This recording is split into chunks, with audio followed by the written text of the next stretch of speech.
इस कहानी को पूरा ज़रूर सुनना। एक गांव था जो एक जंगल के बीचों बीच बसा था।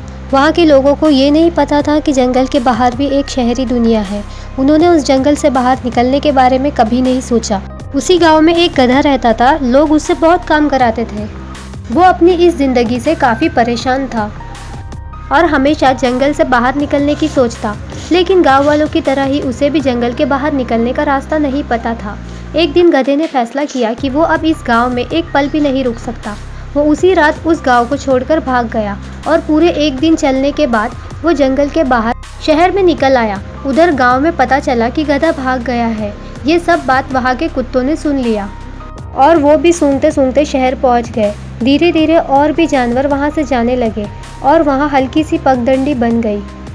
अब उस रास्ते से लोग भी जाने लगे, लेकिन उन्हें शहर पहुंचने में 2 दिन लग जाते। उन्होंने शहर की ओर सड़क बनवाने के लिए इंजीनियर से मदद मांगी।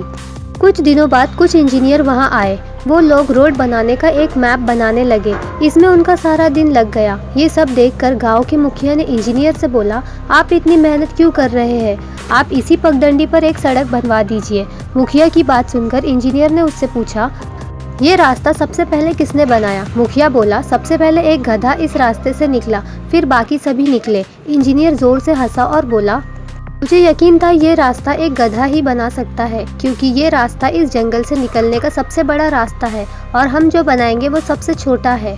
मॉरल ऑफ द स्टोरी, हमें दूसरों के बनाए रास्ते पर नहीं चलना चाहिए, बल्कि अपने रास्ते खुद बनाने चाहिए। बेशक आप दूसरों से सीखें, लेकिन बिल्कुल वैसे न करें, क्योंकि वे रास्ते आपको उस अनुभव से दूर कर देते हैं जो आप खुद के बनाए रास्ते से सीखते हैं। For more such videos kindly don't forget to like, subscribe and get notified.